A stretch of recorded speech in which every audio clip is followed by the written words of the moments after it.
साठे में नागपंचमी के दिन सभी जवान लड़कों ने अलग अलग रंगों की कुश्ती के कपड़े सिलवाए, ढोलन गाड़े बज रहे थे क्योंकि कुश्ती का मुकाबला होने वाला था। महिलाएं आंगन को गोबर से लीपकर गीत गाती हुई नाग देवता को पूजने के लिए कटोरी में दूध लेकर जा रही थीं। साठे की तरह ही पाठे दोनों गंगा किनारे बसे हुए गांव थे। दोनों ही गांवों के बीच हमेशा से ही मुकाबले होते रहते थे। साठे के लोगों को गर्व था कि उन्होंने कभी पाठे वालों को सिर उठाने नहीं दिया। ठीक इसी तरह पाठे वालों को इस बात का घमंड था कि उन्होंने कभी साठे वालों को किसी मुकाबले में जीतने नहीं दिया। पाठे वाले लोग हमेशा ये गाना गाते थे, साठे वाले हैं कायर, पाठे वाले हैं और हमेशा रहेंगे सरदार। वहीं साठे वाले गाते थे, हम हैं 60 हाथ वाले, जो रखते साथ तलवार, पाठे वालों को हराने के लिए लिया है हमने अवतार। आपस के इस मुकाबले को साठे और पाठे के बच्चे अपने खून में ही लेकर पैदा होते थे। आपसी मुकाबले को दर्शाने का सबसे अच्छा मौका नागपंचमी का ही होता था। इस दिन के लिए दोनों जगहों में साल भर तैयारियां होती थीं। दोनों गांव के जांबाज कुश्ती के लिए अखाड़े पर उतरते थे। साठे वालों को गोपाल पर खूब गर्व था और पाठे वालों को बलदेव की ताकत पर। आज भी बलदेव और गोपाल मैदान पर उतरे थे। दोनों अपनी अपनी ताकत दिखा रहे थे। उनमें जीतने का जुनून था। लोग भी उनके दांवपेंच देख रहे थे। तभी अचानक वहां खुशी की लहर दौड़ पड़ी। अपनी खुशी का इजहार करने के लिए कुश्ती देखने के लिए खड़े लोग कभी पैसे उछालते, कभी टोपी तो कभी बर्तन व बताशे उड़ाते। वहां मौजूद लोगों ने गोपाल को गोद में उठा लिया और जश्न मनाने लगे। बलदेव और उसके जीतने की आस रखने वाले लोग मन ही मन निराश हो गए। रात के 10 बजे का समय था। हल्की बिजली चमक रही थी, बारिश पड़ रही थी और पूरी तरह अंधेरा था। सिर्फ वहां अब मेंढकों की ही आवाज आ रही थी। अंधेरा इतना गहरा था कि साठे की झोपड़ियां भी नजर नहीं आ रही थीं। गांव से थोड़ी दूरी पर खेत थे, जहां फसल लहलहा रहे थे।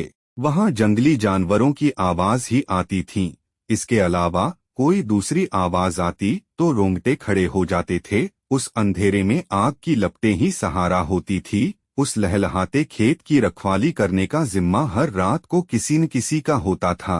अब किसानों का गांव था तो खेती बाड़ी की चिंता तो करना तो बनता था। इस रात खेती की देखरेख करने का जिम्मा गोपाल का ही था। चारों तरफ काली अंधेरी रात थी।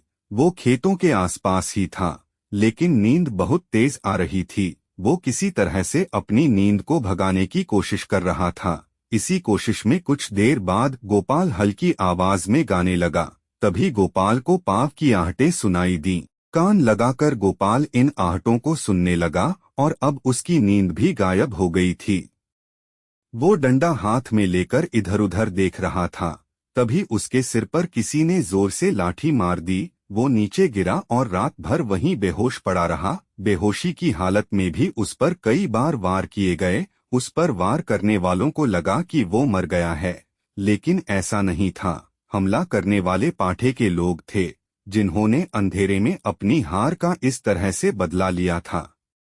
गोपाल न तो पढ़ा लिखा था और न ही तेज दिमाग वाला। बस उसका शरीर 6 फुट का था और आवाज काफी भारी। मन से ऐसा निडर कि शेर की दहाड़ से भी न डरे। आज वो चोट खाए हुए अपने घर के बिस्तर में लेटा हुआ था।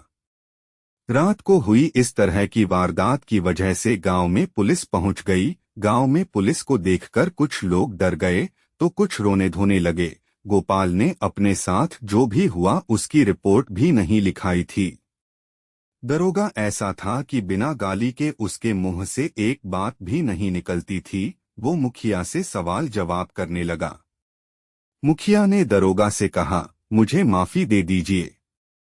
दरोगा ने पूछा कि अगर मुझे इसी तरह से तुम्हें माफ करना होता तो मैं यहाँ क्यों आता। मुखिया चुपचाप गोपाल की पत्नी गौरा के पास पहुंचा। उसने कहा कि यह पुलिस वाला काफी बेकार है, पैसों के बिना बात ही नहीं करता था। उसे 50 रुपए चाहिए। मैंने उसे बहुत मनाने की कोशिश की, लेकिन वो किसी की एक नहीं सुनता।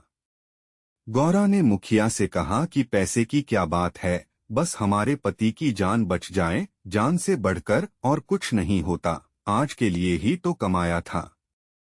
गोपाल इन सभी बातों को खाट पर लेटे-लेटे सुन रहा था। उसने कहा कि जब किसी ने कोई गलती ही नहीं की तो 50 रुपए क्यों देना, उसे 1 पैसा भी नहीं दिया जाना चाहिए।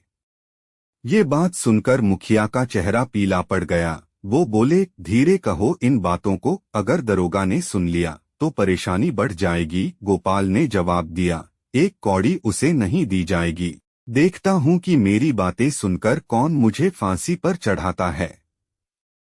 तभी गौरा ने मजाक में कहा कि ठीक है, आपसे मैं पैसे मांगू तो बिल्कुल भी मत देना। इतना कहने के बाद गौरा अंदर गई और एक पोटली में पैसे लेकर आई, फिर मुखिया को पैसा दे दिया। यह सब देखकर गोपाल को बहुत गुस्सा आया और मुखिया पैसे लेकर तुरंत भाग गया। मुखिया पैसे लेकर बाहर आया, दरोगा भी वहीं मौजूद था। उसने गोपाल की बातें सुन ली थी। उसके मन में हो रहा था कि गोपाल पैसे दे दे। अब 50 रुपए बाहर आते आते 25 हो गए थे। मुखिया ने 25 रुपए दरोगा को दिए और चला गया। मुखिया ने गोपाल को शुक्रिया कहा। पूरे गांव वालों के सामने मुसीबत टालने का सेहरा मुखिया ने अपने सिर पर लिया और उसकी प्रतिष्ठा बढ़ गई। उधर गोपाल ने गौरा पर गुस्सा किया। अब गांव में सत्यनारायण की कथा हुई। देवी देवताओं की पूजा अर्चना होने लगी। आखिर गांव से मुसीबत जो टल गई थी।